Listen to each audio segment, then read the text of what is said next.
우리에게 주시는 하나님의 말씀은 구약성경 출애굽기 13장 17절부터 22절까지의 말씀입니다. 구약성경 출애굽기 13장 17절부터 22절까지의 말씀입니다. 102면입니다. 102면 출애굽기 13장 17절부터 22절까지의 말씀입니다. 제가 하나님의 말씀을 받들어 봉독하겠습니다. 바로가 백성을 보낸 후에 블레셋 사람의 땅의 길은 가까울지라도 하나님이 그들을 그 길로 인도하지 아니하셨으니 이는 하나님이 말씀하시기를 이 백성이 전쟁을 하게 되면 마음을 돌이켜 애굽으로 돌아갈까 하셨습니다. 그러므로 하나님이 홍해의 광야길로 돌려 백성을 인도하시매 이스라엘 자손이 애굽 땅에서 대열을 지어 나올 때에 모세가 요셉의 유고를 가졌으니 이는 요셉이 이스라엘 자손으로 단단히 맹세하게 하여 이르기를 하나님이 반드시 너희를 찾아오시리니 너희는 내 유고를 여기서 가지고 나가라 하였음이더라. 그들이 숲곳을 떠나서 광야 끝 에담에 장막을 치니 여호와께서 그들 앞에서 가시며 낮에는 구름 기둥으로 그들을 인도하시고 밤에는 불 기둥을 그들에게 비추사 낮이나 밤이나 진행하게 하시니 낮에는 구름 기둥 밤에는 불 기둥이 백성 앞에서 떠나지 아니하니라. 아멘.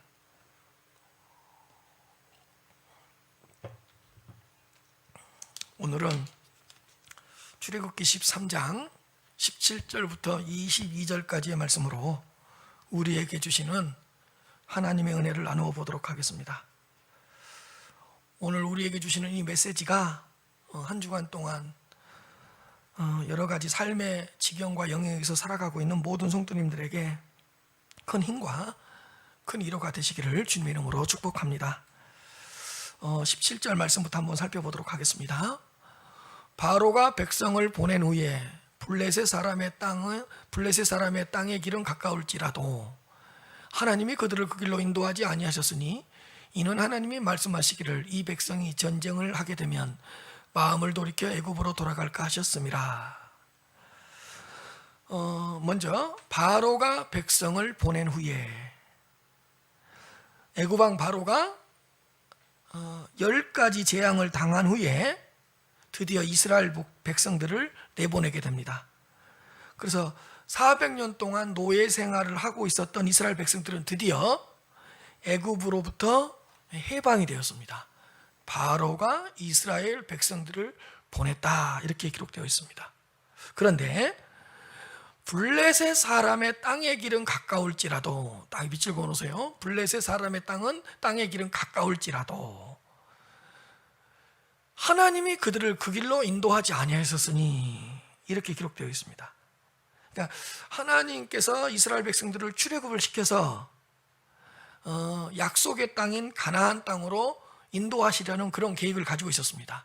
그러니까 이스라엘 백성들 입장에서는 출애굽을 해서 가나안 땅으로 들어가게 되어 있었습니다.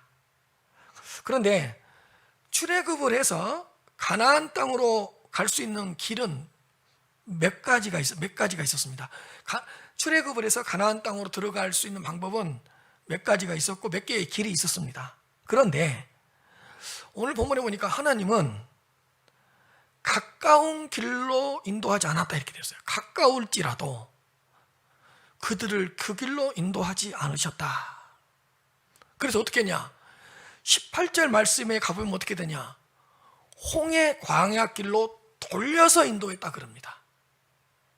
그러니까 가까운 길이 있는데 그 길로 인도하지 않고 전혀 방향이 다른 홍해 광야 길로 돌려서 인도했다고 이렇게 이야기를 하고 있습니다.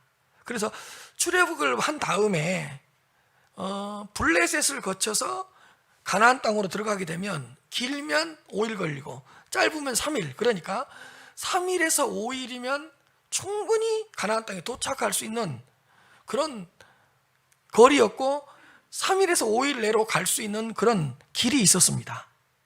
그런데 하나님은 그런 가까운 길 3일에서 5일 정도 걸리면 각각 갈 수 있는 그 길로 인도하지 않았다는 거예요.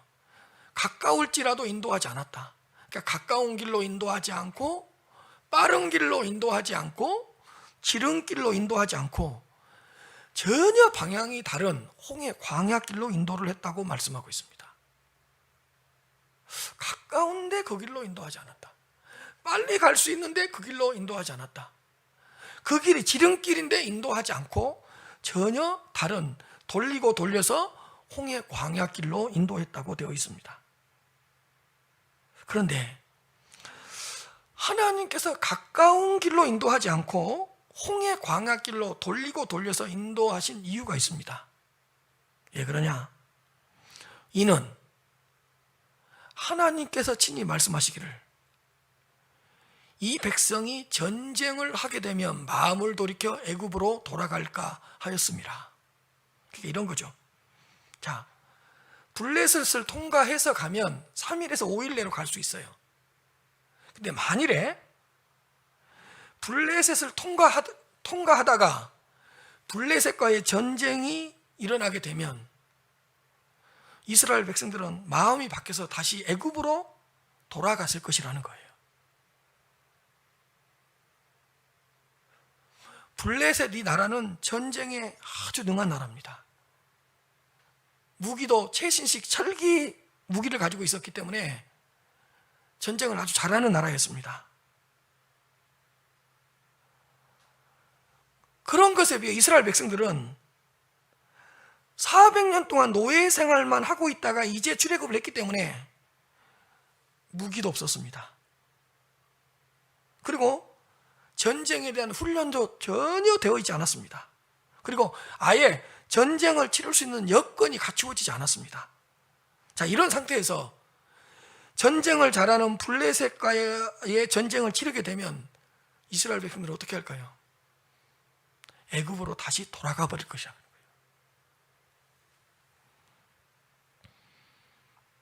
그래서 하나님께서는 가까운 길로 인도하시지 않고 전혀 예상하지 않았던 홍해 광야길로 돌려서 인도하신 것입니다. 이렇듯 하나님께서 가까운 길로 인도하시지 않는 이유가 있다는 겁니다. 가까운데 그쪽으로 인도를 안 해요. 그쪽으로 가면 빨리 갈 수 있는데 그쪽으로 인도를 안 해요. 분명히 우리가 보기에는 그쪽이 지름길인데 그쪽을 지름길로 인도하지 않는다는 거예요. 이유가 있다는 거죠. 하나님은 모든 것을 다 알고 계시는 분이에요. 이스라엘 백성들의 상황도 알고 계셨고 블레셋 나라의 상황도 알고 있었어요. 아니, 이스라엘 백성들의 영적인 상태를 정확히 꿰뚫어 보고 있었어요. 400년 동안 노예 생활만 하고 나온 그 이스라엘 백성들의 영적인 상태가 어떠했겠습니까? 400년 동안 노예 생활을 하다가 갑작스럽게 애굽을 빠져나왔는데 갖추어진 것이 뭐가 있었겠습니까? 그러니까 하나님은 이런 모든 상황을 다 알고 계셨기 때문에 지름길로 인도하지 않고 빠른 길로 인도하지 않고 가까운 길로 인도하지 않고 그들이 전혀 예상하지 못했던 홍해 광야길로 돌려서 인도를 한 겁니다. 모든 걸 다 알고 계시기 때문에. 그런데 오늘 본문에는 이 백성들이 블레셋과의 전쟁을 하게 되면 마음을 돌이켜서 애굽으로 돌아갈까 봐 그 가까운 길로 인도를 하지 않았다는 거예요. 그런데 하나님께서 이렇게 가까운 길로 인도하시지 않았던 이유가 이거 말고도 출애굽기, 레위기, 민수기, 신명기를 읽어보면 더 많은 이유가 있습니다. 단순하게 이 이유 때문만은 아닙니다. 가까운 길로 인도하지 않은 이유가 상당히 많이 있습니다. 뭐냐?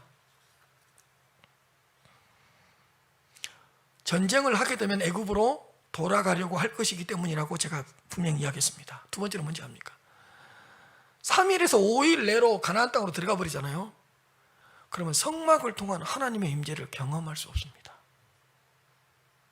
그러니까 성막을 통해서 주시는 하나님의 임재를 경험하지 않고 가나안 땅으로 들어가 버린 거예요.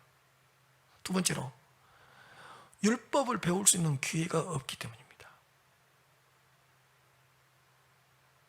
율법을 받고 율법의 가르침을 받아서 율법을 배울 수 있는 기회가 전혀 없습니다. 네 번째로 제사, 예배에 대한 가르침을 받을 수가 없습니다. 분명히 시내산 위에서 레위기라는 책을 통해서 제사는 이렇게 되고 누구한테 드려야 된다는 걸 배웠거든요. 근데 가까운 길로 가버리고 지름길로 들어가 버리면 제사에 대한 가르침을 받지 못하고 가나안 땅으로 들어가게 됩니다. 다섯 번째입니다. 영적인 훈련을 할 수 없기 때문입니다. 광야에서 영적인 훈련을 하지 않고 영적인 연단을 받지 않고 가나안 땅으로 들어가면 어떻게 되겠습니까? 영적인 훈련을 할 수 없기 때문입니다. 지름길로 빠른 길로 가면, 그러니까 돌리고 돌리는 거예요. 여섯 번째입니다. 광야에서 체험할 수 있는 하나님의 능력을 체험할 수 없기 때문입니다. 하나님의 능력을 많이 경험해야 되거든요. 하나님의 능력을 많이 체험하고 가나안 땅에 들어가야 되거든요. 그런데 3일에서 5일 사이에 갈 수 있는 지름길을 통해서 바닷길, 그 해변길을 통해서 들어가 버리면 하나님의 능력을 체험하지 못하고 들어갑니다. 일곱 번째로, 하나님이 어떤 분이신가를 충분히 배우지를 못하기 때문입니다. 하나님이 어떤 분이신가를 충분히 배워야 되는데, 하나님은 누구신가를 충분히 배워야 되는데, 하나님에 대한 지식이 없이, 하나님을 공부하지 않고, 하나님을 경험하지 않고, 하나님이 어떤 분이신가를 전혀 알 수가 없습니다. 지름길로 들어가 버리면.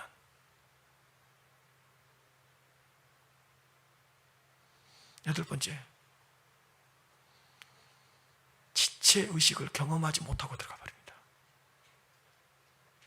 광야에서 어려움 속에서 하나가 되고, 광야에서 아무것도 없는 곳에서 서로의 지체됨을 확인하고, 또 지체를 위해서 희생하고 지체를 위해서 섬겨야 되고, 그러면서 지체의식이 커지거든요.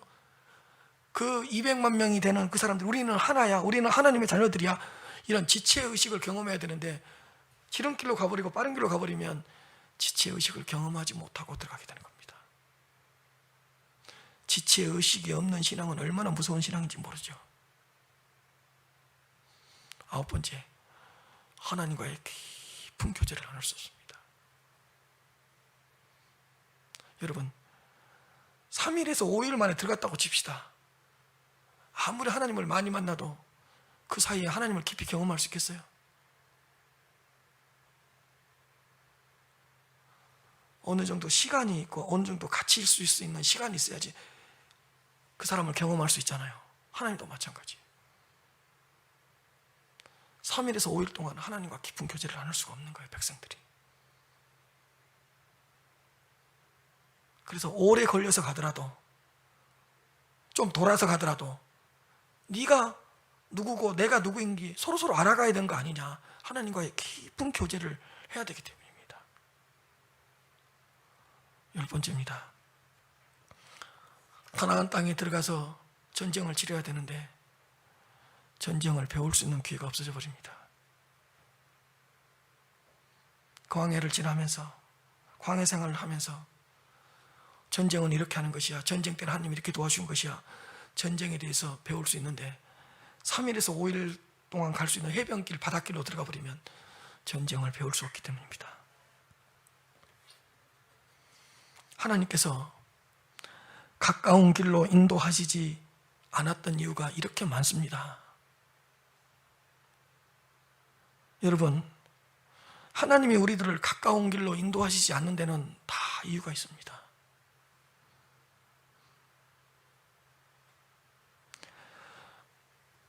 하나님께서 가까운 길로 인도하지 않고 홍해 광학길로 돌려서 인도하신 이유를 하나님께서 이스라엘 백성들한테 가르쳐 주기 전에는 이스라엘 백성들이 모르고 있었습니다.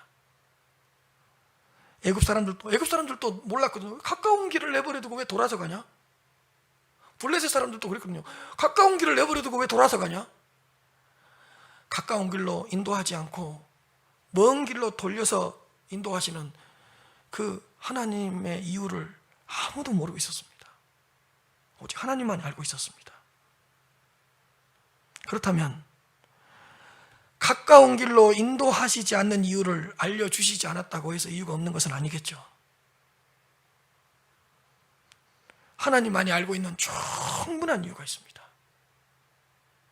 그런데 그 이유를 가르쳐주면 우리는 좋은 거고, 그 이유를 안 가르쳐준다고 해서 이유가 없는 것이 아니라는 것입니다. 왜? 하나님이 말씀하시기를 이 백성이 전쟁을 보면 마음을 돌이켜 애굽으로 돌아갈 것 같다. 하나님만이 알고 있는 이유예요. 가르쳐줘서 안 거예요.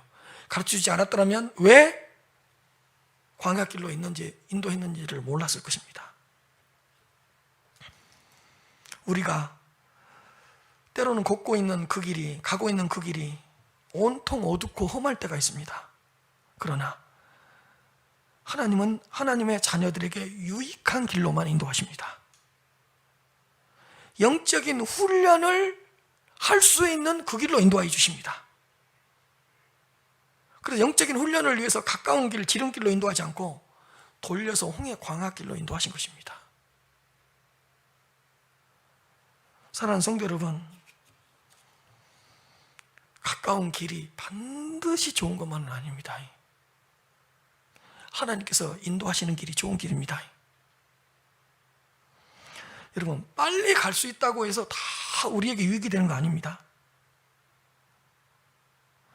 돌려서 돌아가더라도 하나님께서 인도하시는 길이 선한 길입니다.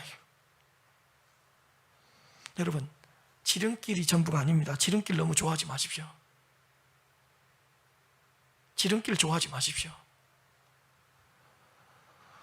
하나님을 깊이 경험하면서 갈 수 있는 홍해 광야길이 더 유익합니다. 혼자서 지름길을 찾아서 가까운 길을 찾아서 빨리 가는 것보다 돌아서 가더라도 지체들과 함께 가는 길이 훨씬 좋은 길입니다. 그것이 훨씬 유익한 길입니다. 가까운 길로, 빠른 길로, 지름길로 가다가 실족하기보다는 돌아서 가더라도, 먼 길로 가더라도 영적인 훈련을 받으면서 가는 길이 훨씬 유익한 길이라는 것을 믿으시기 바랍니다. 18절입니다. 그러므로 하나님이 홍해 광야길로 돌리잖아요. 가까운 길로 인도하지 않고 돌리잖아요. 돌려서 백성을 인도하심에 이스라엘 자손이 애굽에서 대열을 지어 나올 때 이 부분이 중요합니다. 이스라엘 백성들이 애굽에서 나올 때에 대열을, 줄을 맞추어서 나왔다는 거예요. 대열을 갖추어서 질서 있게 나왔다는 것입니다. 막 우왕좌왕하면서 아무렇게나 무질서하게 애굽에서 나오지 않았다는 겁니다. 왜요? 하나님은 질서의 하나님입니다. 하나님은 질서의 하나님입니다. 여러분, 창세기 1장, 2장 하나님께서 6일 동안 천지하신 천지 창조를 보십시오. 기가 막힌 질서가 있습니다.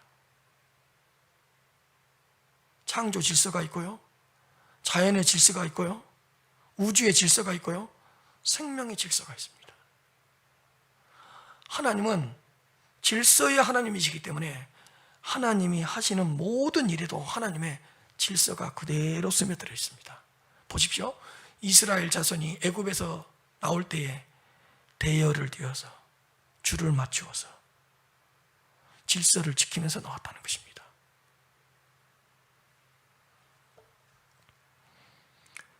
살아있는 모든 생명체에는 생명의 질서가 있습니다. 질서가 없으면 죽은 겁니다. 살아있는 모든 생명체에는 생명을 유지하게 하는 생명의 질서가 있습니다. 건강한 공동체는요, 영적인 품위와 영적인 질서가 있습니다. 살아있는 건강한 공동체는 영적인 품위가 있고 영적인 질서가 있습니다. 하나님의 백성들도 무엇을 하든지 대열을 갖추어서 해야 됩니다. 하나님의 백성들은 어디에서 무엇을 하든지 질서 있게 질서를 갖추고 해야 됩니다. 사실 하나님의 말씀대로 살면 살수록 내 삶의 질서가 잡힙니다. 말씀 안에는 하나님의 질서가 있으니까. 여러분, 하나님 은혜가 임한다 그러잖아요. 우리가 하나님 은혜를 받는다 그러잖아요. 하나님 은혜가 충만하게 임하면 임할수록 질서가 잡혀요. 질서가 잡혀. 하나님 은혜가 임하잖아요. 이것을 먹어야 될 건가 말아야 될 건가 딱 질서, 먹는 것에 대한 질서가 잡혀요. 하나님 은혜가 임하잖아요. 이런 옷을 입어야 될 것인가 말 것인가 딱 질서가 잡혀요. 하나님 은혜가 임하잖아요. 내가 이 일은 할까 말까, 해야 될까 말아야 될까, 이거에 대한 질서가 잡혀요. 하나님은 질서의 하나님입니다. 그래서 성숙한 사람일수록, 성숙한 신앙일수록 질서를 잘 지킵니다.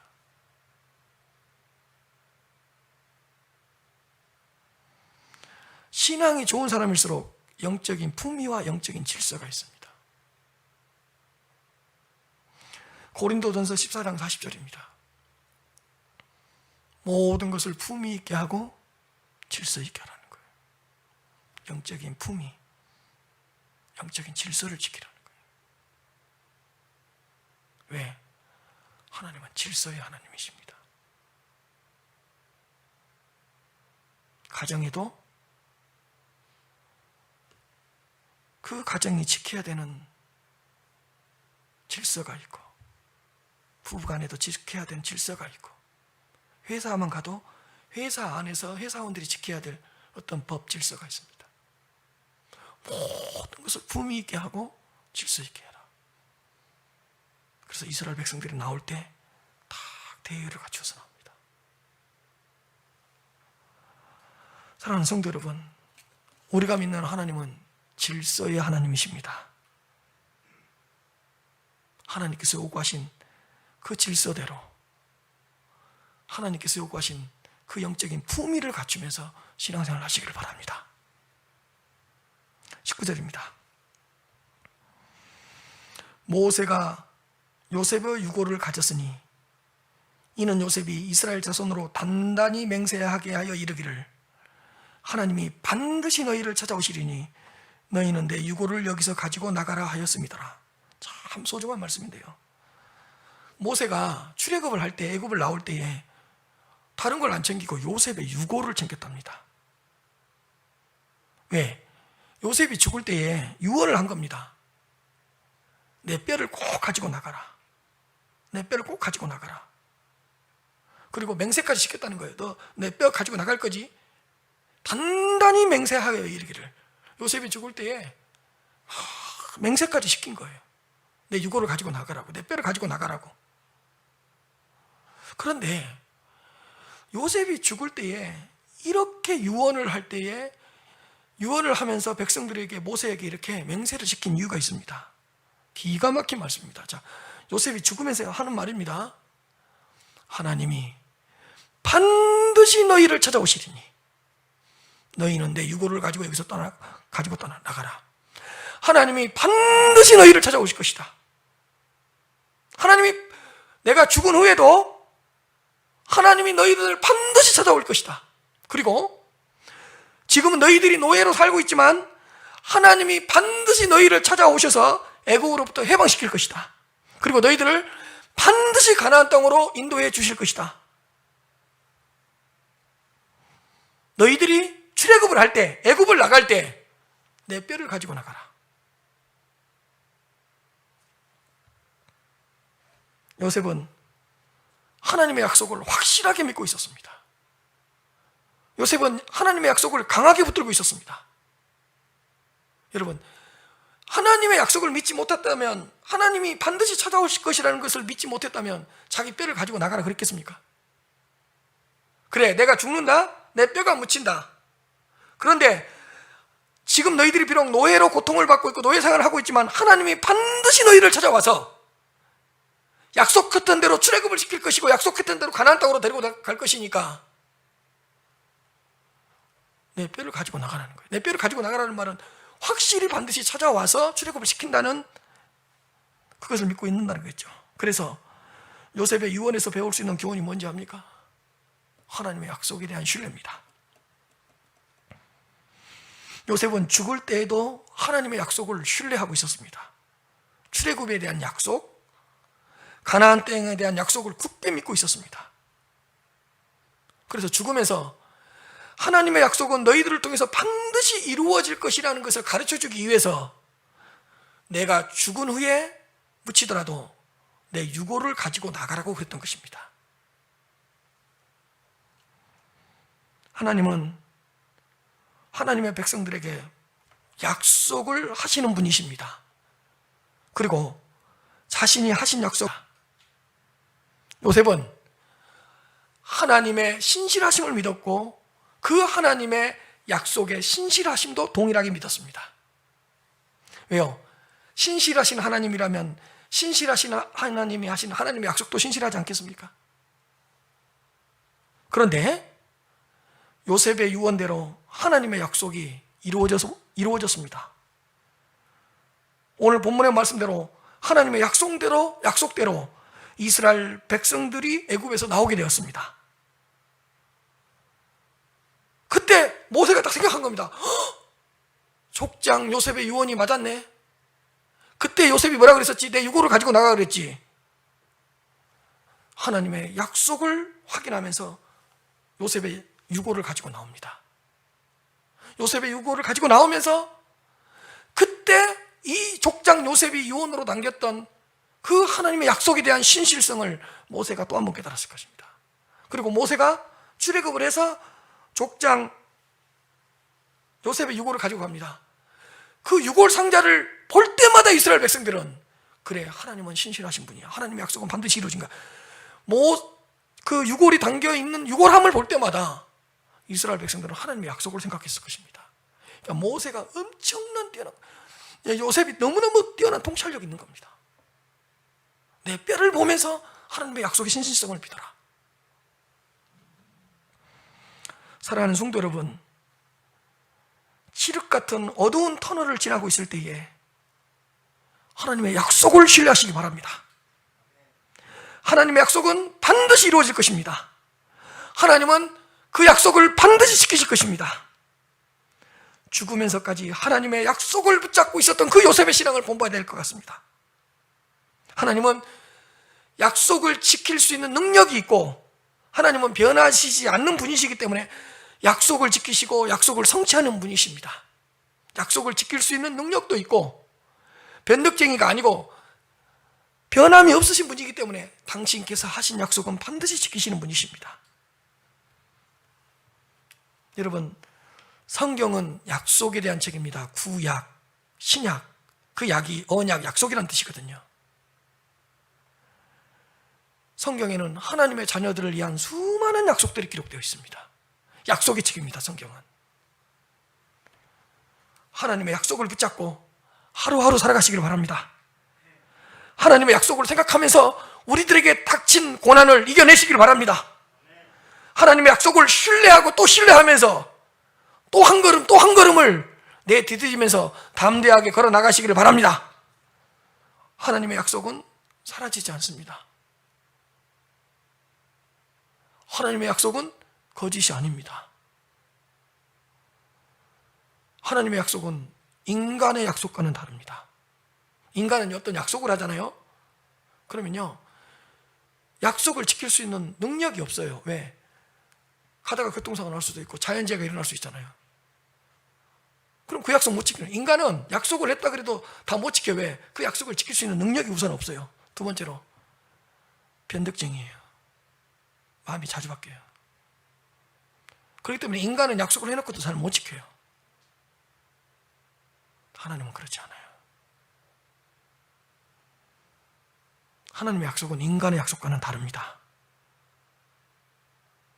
인간은 약속을 지킬 능력도 없고요, 신실하지도 못하기 때문에 어느 정도 약속을 지킬 수 있지만 그 약속을 다 지키지는 못합니다. 그러나 하나님은 사람이 아니십니다. 한번 따라합시다. 하나님은 사람이 아니십니다. 사람이 아니에요. 하나님을 사람처럼 생각하면 안 돼요. 하나님은 피조물이 아닙니다. 하나님은 환경의 영향을 받지 않습니다. 하나님은 창조주 하나님이요, 모든 것을 다스리시는 분이요, 우리를 사랑하시는 분이요, 우리를 구원하신 분이요, 하나님은 영원하신 분이십니다. 그러므로 그 하나님은 당신께서 하신 약속을 하나님의 자녀들에게 반드시 지키실 것입니다. 반드시 이루실 것입니다. 행여나 하나님이 하나님의 약속을 지키려고 하는데 그 하나님의 약속을 방해하고 해방하는 사람이 있고 그 약속을 해방하는 장애물이 있다면 하나님은 그 자리에서 박살내버리고 그 자리에서 깨뜨리고 그 자리에서 무너뜨리셔버립니다. 하나님의 약속이 성취되는 것을 방해할 수 있는 사람도 없고 방해할 수 있는 어떤 피조물도 없습니다. 하나님의 약속은 반드시 이루어질 것입니다. 이루어지되 완전하게 완벽하게 하나님의 때에 이루어질 것입니다. 사랑하는 성도 여러분, 하나님을 믿으십니까? 그렇다면 하나님의 약속도 믿으면서 살아가시기 바랍니다.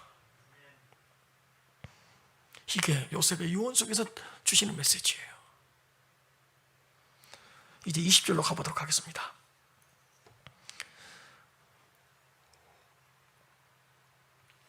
그들이 숫곳을 떠나서 광야 끝 에담에 장막을 쳤다. 이스라엘 백성들이 숫곳을 떠나서, 기억해 두십시오. 광야 끝이에요. 광야 끝 에담에 장막을 쳤다. 광야 끝 에담 21절입니다. 여호와께서 그들 앞에서 가시며 낮에는 구름기둥으로 그들을 인도하시고 밤에는 불기둥으로 그들에게 비추사 낮이나 밤이나 진행하게 하셨다. 이스라엘 백성들이 광야 끝이에요. 광야 끝 에담 지역에 장막을 쳤을 때 놀라운 일이라. 광야 끝 에담 지역에서 하나님의 놀라운 역사가 일어났습니다. 뭐냐? 하나님께서 갑자기 임재하셔서 그들 앞에서 가시며 그동안 없었던 구름기둥을 불기둥을 보내셔서 낮에도 인도하시고 밤에도 이스라엘 백성들을 인도하기 시작했다는 것입니다. 백성들 앞에서. 근데 그 지점이 어디죠? 광야 끝이요. 광야 끝 에담. 광야 끝 에담에 거기에 도착했을 때, 그래서 거기서 장막을 쳤을 때요, 이스라엘 백성들은 막막했을 거예요. 뭔가 막 당황했을 거예요. 광야도 아니 광야 끝 에담에 장막을 쳤으니 여기서 어떻게 하라는 말이에요. 막막했을 거예요. 어디로 가야 될지 표지판이 있나요? 광야 끝에서 끝에까지 왔는데 어디로 뭘 해야 될지 전혀 막막했을 거예요. 근데 바로 그때 광야 끝 지점 에담에서 바로 그때 그동안 나타나지 않았던 구름기둥과 불기둥이 나타난 겁니다. 그래서 그 구름기둥 불기둥이 이스라엘 백성들을 인도하기 시작했다는 것입니다. 하나님께서는 그래서 불기둥을 통해서 밤에 보호해 주시고 낮에는 구름기둥을 통해서 보호하시면서 이스라엘 백성들을 이끌어 가셨다는 것입니다. 광야 끝 에담이라는 게 중요해요. 거기서부터 구름기둥 불기둥이 나타난 거예요. 여러분, 광야 끝이라고 해서 이제는 끝난 것이 아닙니다. 광야 끄트머리 지점이라고 해서 모든 것이 막힌 것이 아닙니다.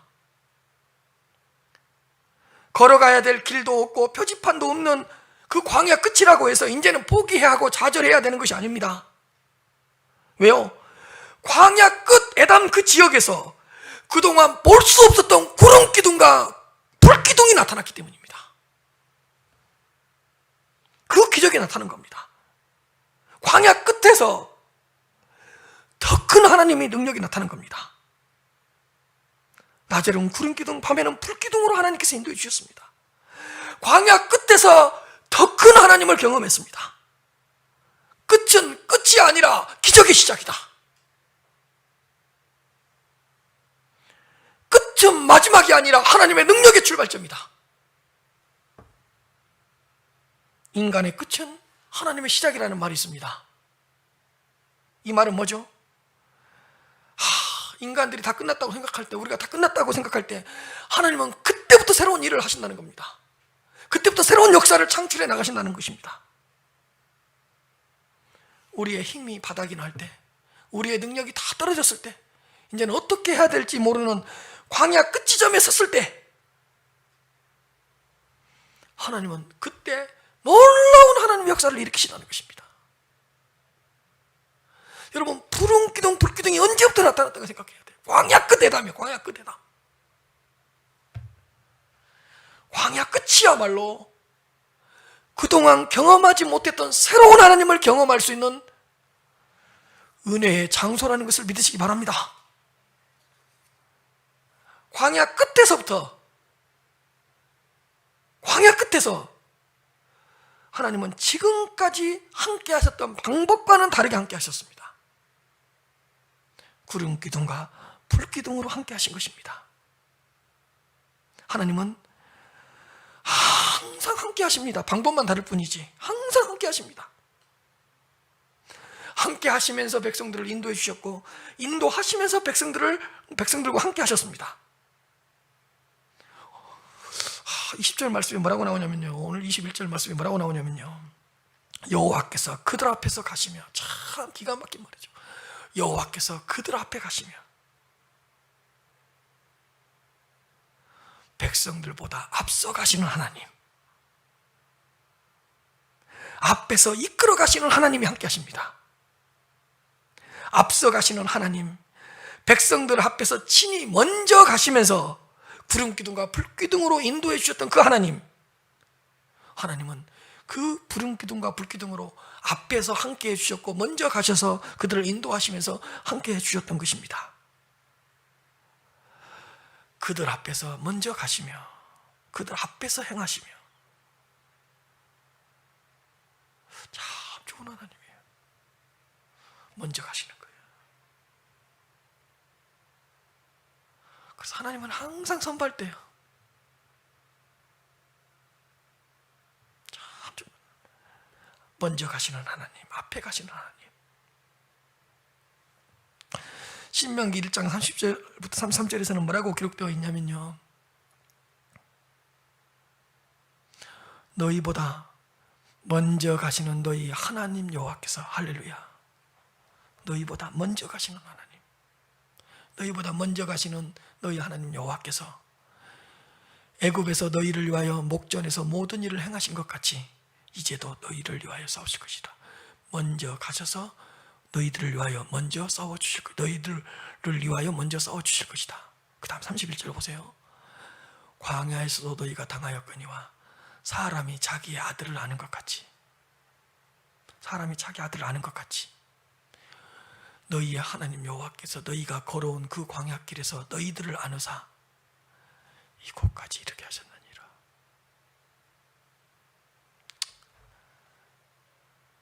전쟁 때 자녀 살리려고 한 어머니가 그 애기 껴안고 있는 그런 모습 사진들 가끔가다 보죠. 어떤 사고 났을 때, 건물이 무너질 때 자식 살리려고 애기를 품에 안고 엄마가 그 무너진 건물을 혼자 감당하는 거 봤죠. 그런 것처럼 하나님이 광야에서 너희를 안아서 여기까지 오게 했다. 앞서 가시면서 33절, 그는 너희보다 먼저 그 길을 가시며 장막 칠 곳을 먼저 찾으시고 밤에는 불로 낮에는 구둥이로 너희 갈 길을 지시하는 자이시니라.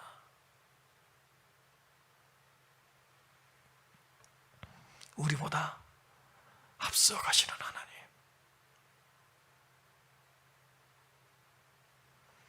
먼저 가시는 하나님이십니다.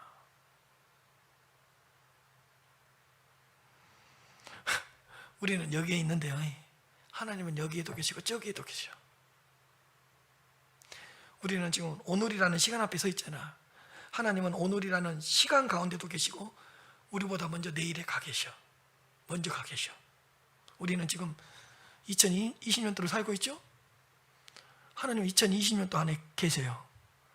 그러나 몇 년도에 가 계시죠? 이미 2021년도, 2022년도에 먼저 가 계시는 분이에요. 그래서 2021년도를 맞이하는 우리들을 기다리고 계시는 거예요. 받아들여 주시는 거예요. 앞서 가시는 하나님, 먼저 가시는 하나님입니까?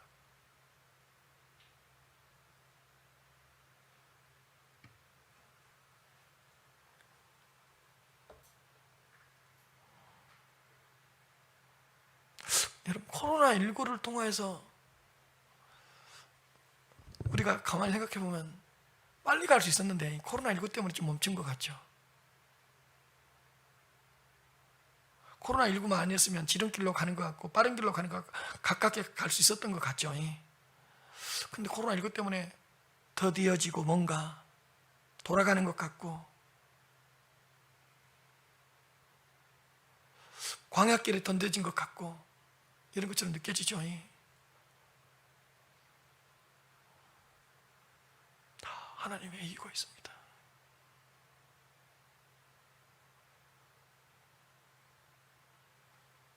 우리한테 알려주시든지 알려주시지 않든지 하나님께서 가까운 길로 인도하지 않고 홍해 광야길로 돌려서 인도하신 이유가 있습니다. 그러나 홍해 광야길로 돌렸다고 해서 절망하지 말라고, 오늘 주신 은혜가 그대로 임할 것이니까요.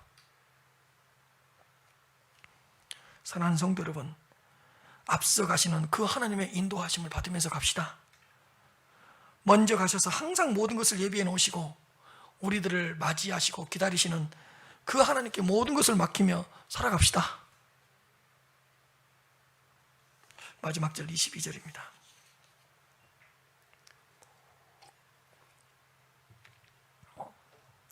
낮에는 구름기둥, 밤에는 불기둥이, 그 다음이 중요해요. 밑줄 딱 그어놓으세요. 백성 앞에서 떠나지 않더라. 떠나지 않더라. 생활 40년 동안 하루도 빠지지 않고 나타났습니다.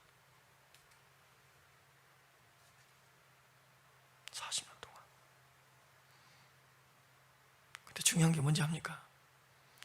40년 동안 이스라엘 백성들이 얼마나 많은 범죄를 저질렀는지 모릅니다. 하나님 앞에 얼마나 많은 불순종을 했는지 모릅니다. 그러나 단 하루도 불기둥과 구름기둥을 거두어가지 않았습니다.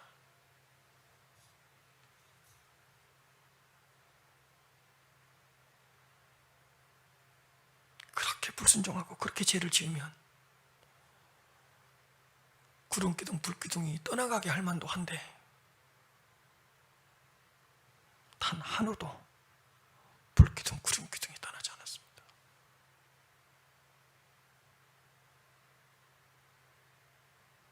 구름기둥, 불기둥이 며칠만 같이 한 게 아닙니다.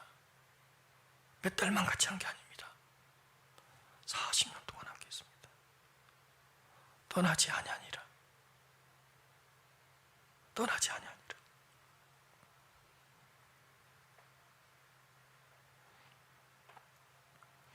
구름기둥, 불기둥을 신약시대의 언어로 표현해보고 신약시대적으로 표현해보면 뭔지 아십니까? 성령의 내주하심과 성령의 함께하심입니다.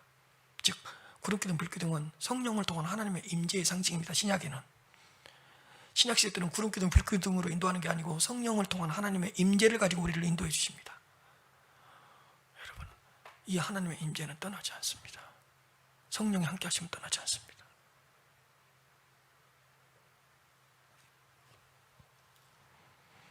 성령의 임재를 상징하는 구름기둥, 불기둥은 40년 동안 이스라엘 백성들을 한 번도 떠난 적이 없습니다. 사랑하는 성도 여러분, 하나님의 임재는 백성들 앞에서 떠나지 아니하니라. 하나님의 영광은 백성들 앞에서 떠나지 아니하니라. 하나님의 섭리는 백성들 앞에서 떠나지 아니하니라. 하나님의 함께하심은 백성들 앞에서 떠나지 아니하니라. 하나님의 능력은 백성들 앞에서 떠나지 아니하니라. 왜? 구름기둥, 불기둥이야말로 하나님의 능력이요, 하나님의 섭리요, 하나님의 함께하심이요, 하나님의 능력이요, 하나님의 영광이었으니까. 느헤미야 9장 19절입니다.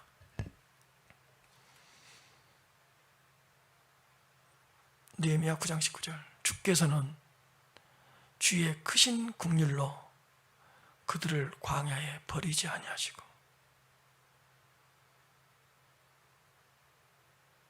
버릴 만도 한데 싫어할 만도 한데 낮에는 구름 기둥이 그들에게 떠나지 아니하고 길을 인도하며 밤에는 불 기둥이 그들이 갈 길을 비추게 하셨다. 40년 동안.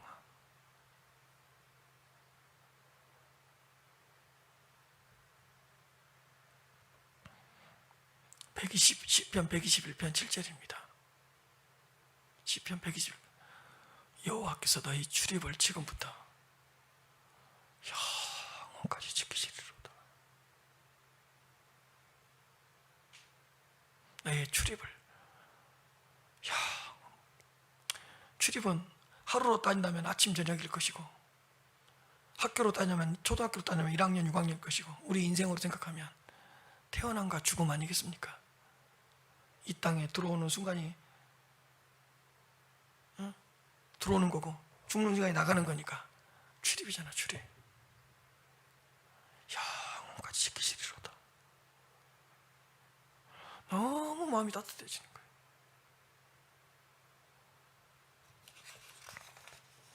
마태복음 28장 20절입니다. 내가 세상 끝날까지 너희와 항상 함께 있으리라.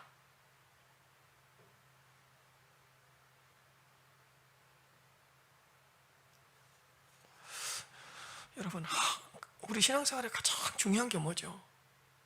하나님이 함께 하시는 거죠. 문제가 있냐 없냐가 중요한 게 아니고 하나님이 함께 하신다는 사실이 중요하죠. 고난이 있냐 없냐가 중요한 게 아니고 하나님이 함께 하신다는 사실이 중요하죠. 좋아요. 코로나19로 인하여 어떤 천재지변으로 인하여 우리가 많은 고난과 어려움과 난간에 부딪혀 있습니다. 그러나 세상 끝날까지 너희와 항상 함께 있으리라. 세상 끝날까지.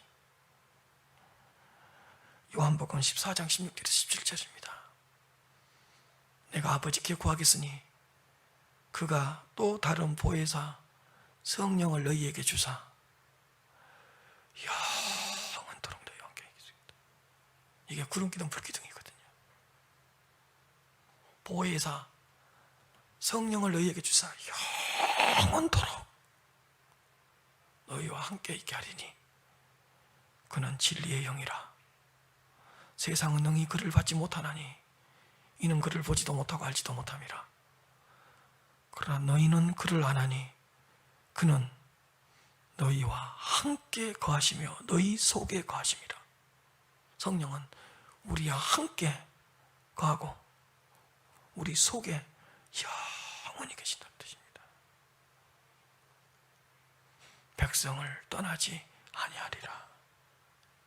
사랑하는 성도 여러분, 성부 하나님의 사랑이 성도님들과 영원히 함께 하실 것입니다. 성자 하나님, 그 예수 그리스도의 십자가의 은혜가 영원토록 성도님들에게 역사해 주실 것입니다. 성령 하나님, 보혜사 성령께서 여러분들 속에서 여러분들과 함께 하면서 영원토록 여러분들과 동행해 주실 것입니다. 삼위일체 하나님과 그 삼위일체 하나님의 영원한 영광의 은혜가 우리 성도님들을 절대로 떠나지 않을 것이고 성도님들을 절대로 버리지 않을 것이고 영원히